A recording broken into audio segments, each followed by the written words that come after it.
What's up guys, this is Nick here from Everything Tech, and today what I have for you is a full review of the 8-inch Android tablet by Insignia, Best Buy's brand, or Digiland, the manufacturer. Now what we're going to do in this video is just going to give you an overall look, and we're going to talk about pretty much a full review of the tablet.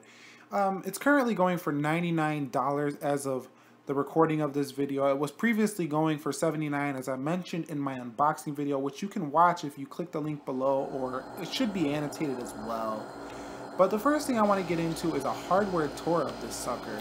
Now that backplate is not metal, that is a brush plate. So going to the screen, you're going to see that we have a 1280 by 800 display.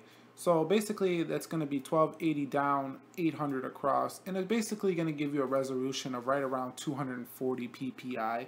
Now this front facing camera is a VGA camera. I believe it's a 0.9 megapixels, so don't expect the best. Going over to the top, you're going to see we have our power button, our volume up and down rocker switch. Going over to the left, you're going to see nothing going down to the bottom, nothing going down to the bottom, and it's got a nice sleek design.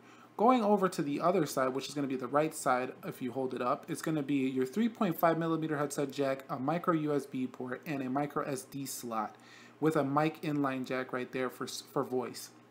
Flipping the tablet over, you're going to see we have a speaker right there on the left and a speaker on the right, which we'll get into the sound later, and a 2 megapixel camera right there.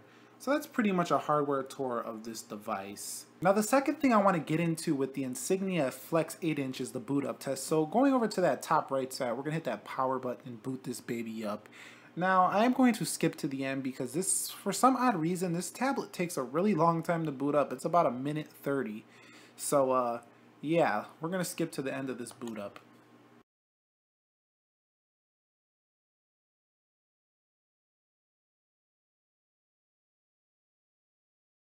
Going into the third part of this video, guys, we are going to talk about the software that comes on the Insignia Flex 8-inch Android tablet, and that's going to be Android 5.0 Lollipop. Now, the Lollipop software on here is pretty good. It's not going to blow your socks away because the specs don't match, and as you can see, this is definitely Lollipop because I'm playing my Flappy Bird, which I do so great at with the score of 1 as my top score. But overall, the Lollipop runs pretty well on this device that, like I say, is manufactured by Digiland.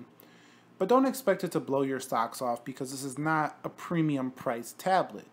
So be expecting what you pay for, a good value, but not necessarily a banging, crazy, oh my god, like the best performance I've ever seen for this price kind of value. It's just going to get the job done, essentially. So the third thing I want to do in this video is we're basically just going to show you an overall app switching and multitasking, just giving you a gist of what this thing does and how it performs in the real world.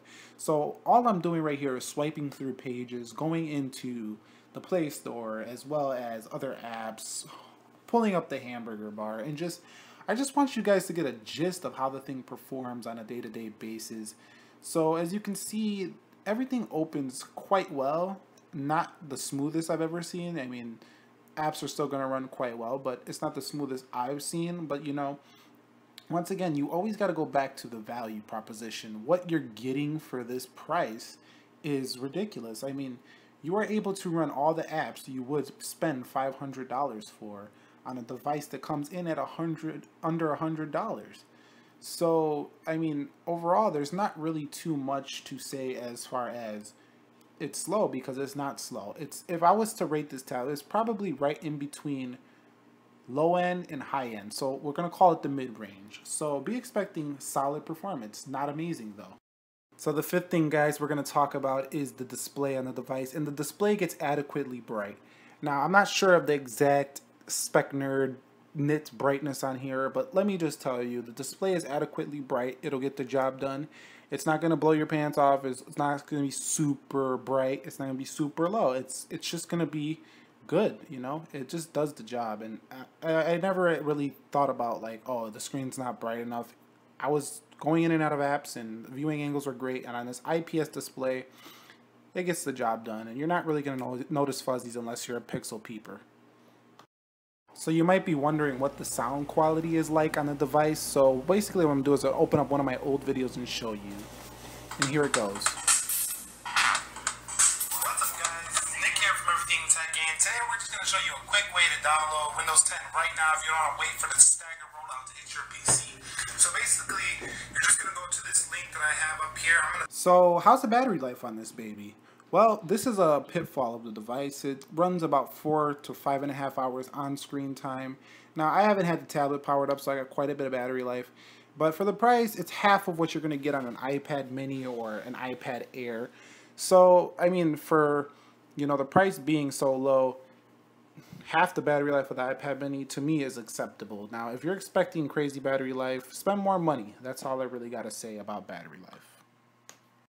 So how is the gaming performance? So I'm going to open up CPU-Z and I'm going to show you the processor that it has, and you could just read for yourself on here and the amount of RAM and things like that that is available on the device. And then I'm going to run a game called Temple Run. I'm sure you all know what that is. I know it's not the most heavy graphics game, but whatever. It's a game I like, so that's what I'm going to put on the screen for you guys to see basically how it runs. And I have seen phones lag up on Temple Run, so it's not like Temple Run is the worst game on the market like to test games. So Temple Run can lag a device if there's not enough RAM. So let me show you how Temple runs right here. So it powered up pretty quickly for, you know, being a cheap tablet like this.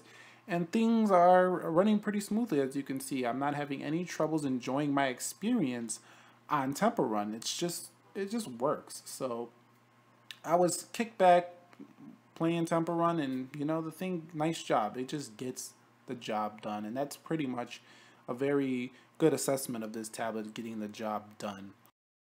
So we're going to close out this video, guys, talking about the cameras on the device. Now, the camera on the device, I'm going to take a picture and show you the quality. I did not do a video test because I don't think it's worth doing a video test, because what you see on this image quality is pretty much the quality you're going to get on the video quality as well. So if you want to see the specs on the device, on the video quality, go back to my unboxing video. As I said before, I'll leave the links in the description. And overall, let me know what you think about this picture quality. I think it's okay. It's acceptable, not amazing. But let me know what you think about in the comments down below. And we're going to end this video showing you a front-facing camera sample, which is not the greatest. Anyway, if you guys enjoyed this video, please hit that thumbs up down below. Comment, rate, subscribe, and if you have any suggestions about videos you want to see in the future, please be sure to leave that down below. Peace.